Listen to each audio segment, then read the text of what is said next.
Hello बच्चों, let's read the question. The question says the radiation corresponding to 3 to 2 transition of a hydrogen atom falls on a gold surface to generate photoelectrons. These electrons are passed through a magnetic field of 5 into 10 to the power minus 4 Tesla. Assume that the radius of the largest circular path followed by these electrons is 7 mm. The work function of the metal is.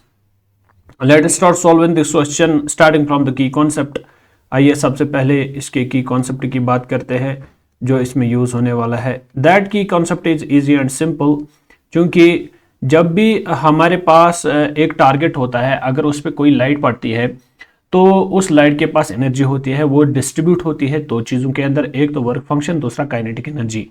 तो क्या मैं लिख सकता हूँ यहाँ पे जो मेरा एनर्जी इंसिडेंट होगा, जो मेरा एनर्जी इंसिडेंट होगा, इंसिडेंट एनर्जी जो होगी, एनर्जी इंसिडेंट जो होगी किसी भी मेटल सरफेस पे, that will be equal to, एक तो होगी उस मेटल की कुछ वर्क फंक्शन प्लस जो बाकी एनर्जी बचेगी that will be converted into kinetic energy of that particle, kinetic energy of the ejected electron. Okay, तो energy incident that is equal to work function plus kinetic energy.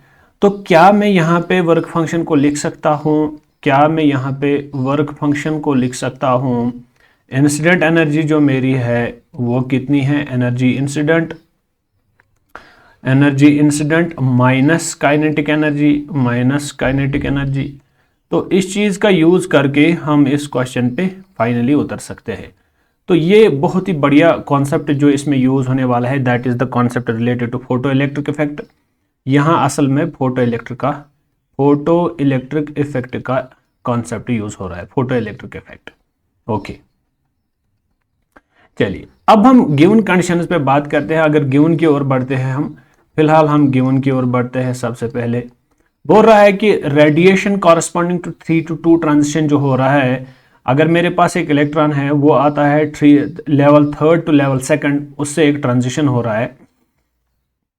तो क्या मैं सबसे पहले ये चीज बता सकता हूं कि ट्रांजिशन जो है, ट्रांजिशन कहां से कहां हो रहा है? Transition goes from n is equal to 3 to n is equal to 2, यानी third transition n3 to n2, यानी n is equal to 3 to n is equal to 2 transition हो रहा है. जो मेटल इसने यूज किया है दैट इज गोल्ड सरफेस. अच्छा, इसके साथ जो मैग्नेटिक फील्ड है दैट इज गिवन, उसका मैग्नीट्यूड क्या है, that is 5 into 10 raised to power minus 4 Tesla. ये इसका मैग्नीट्यूड बन रहा है 5 into 10 to the power minus 4 Tesla, ये मेरा मैग्नेटिक फील्ड बन रहा है. ओके, तो अगर रेडियस की बात की जाए, radius of the largest circular path जो बोल रहा है that is 7 mm, 7 millimeter, that comes out to be equal to 7 into 10 raised to power minus 3 metre. तो इसके अलावा मास ऑफ इलेक्ट्रॉन जो है that is also given 9.1 into 10 raised to power minus 31 kg. चलिए इन सभी का यूज करके हम इस क्वेश्चन के आंसर तक पहुंच जाते हैं. देखिए सबसे पहले हम क्या करने वाले हैं, सबसे पहला काम जो है दैट इज, अगर हम देखेंगे कि अगर मेरे पास ये न्यूक्लियस है, अगर ये मेरे पास एक न्यूक्लियस है, ये न्यूक्लियस का के साथ ही जो पहला स्टेट होता है जिसमें इलेक्ट्रॉन रिवॉल्व करता है that is called as ground state. तो इसमें जो n का वैल्यू होता है दैट इज 1, और इसको मैं बोलता हूं ग्राउंड स्टेट. ओके, तो इस ग्राउंड स्टेट की जो एनर्जी होती है, अगर मैं E1 की बात करूं that is always equal to 13.6 electron volt. Now अब अगर दूसरे स्टेट की बात की जाए for n is equal to 2, इसकी जो एनर्जी आ रही है E2 जो होती है, इस स्टेट की जो एनर्जी बन रही है दैट इज 3.4 इलेक्ट्रॉन वोल्ट. तो इसी के साथ जो तीसरी एनर्जी लेवल बनती है, अगर इस तीसरी एनर्जी लेवल की बात की जाए जो हमारी E3 होती है that is equal to 1.51 electron volt. इसके लिए जो हमारा n का वैल्यू होता है that n is equal to 3. चलिए, क्योंकि ट्रांजिशन यहां से यहां हो रहा है, इलेक्ट्रॉन यहां से यहां आ रहा है, तो अब हम देखेंगे कि ट्रांजिशन इज फ्रॉम, ट्रांजिशन 3 से 2 तक हमारा इलेक्ट्रॉन आ रहा है, 3 से 2 तक हमारा इलेक्ट्रॉन आ रहा है, तो क्या हम लिख सकते हैं E2 माइनस E3, यानी E2 level energy minus E3 level energy, वो किसके बराबर आ जाएगा, दैट इज E2 हमारा 3.4 इलेक्ट्रॉन वोल्ट है, माइनस E3 किसके बराबर है, दैट इज 1.51 इलेक्ट्रॉन वोल्ट।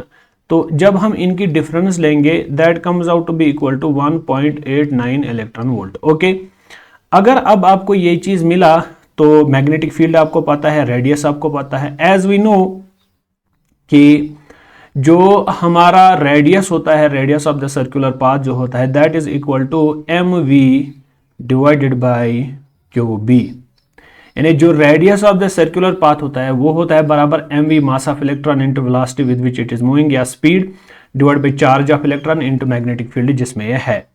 तो क्या मैं mv को लिख सकता हूं, mv को मैं लिख सकता हूं ये qbr के बराबर होता है।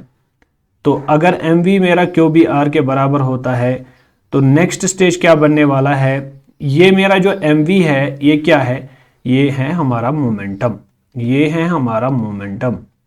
तो लेट अस सपोज मेरा मोमेंटम जो है that comes out to be equal to qbr, but as I know कि मेरी काइनेटिक एनर्जी जो है, kinetic energy is related to momentum, kinetic energy होती है बराबर p square by 2sm, kinetic energy is equal to p square by 2sm, but I know momentum किसके बराबर है, qbr।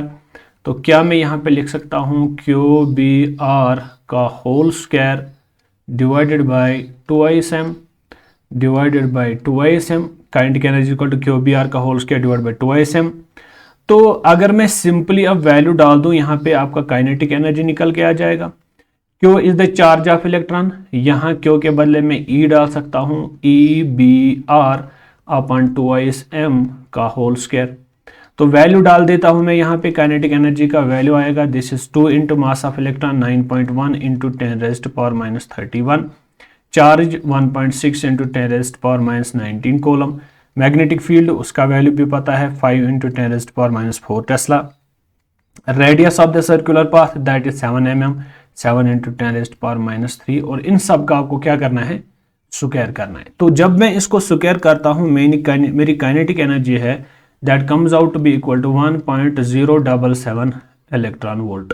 Now using the key concept as already discussed in the previous slide, तो अब हम देखते हैं कि जो हमारी इंसिडेंट एनर्जी थी, एनर्जी इंसिडेंट जो हमारी थी, एनर्जी इंसिडेंट जो हमारी थी वो किसके बराबर थी, एक तो वो थी बराबर work function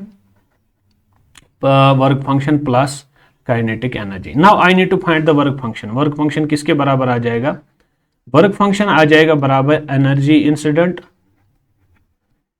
incident minus kinetic energy.